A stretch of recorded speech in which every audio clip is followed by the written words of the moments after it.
For about 10 years, I've been asking the Lord to send me here. Oh.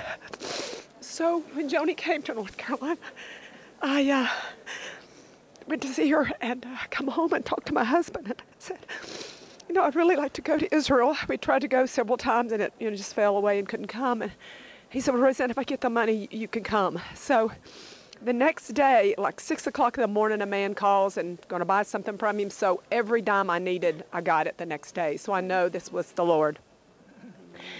So as we were singing Amazing Grace, and when we started singing the second and the third of the song, my mother passed away about 11 years ago.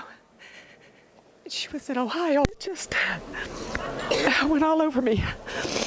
I could hear her singing with me here. So I just wanted to share that with you. Wow. Wow. Sure.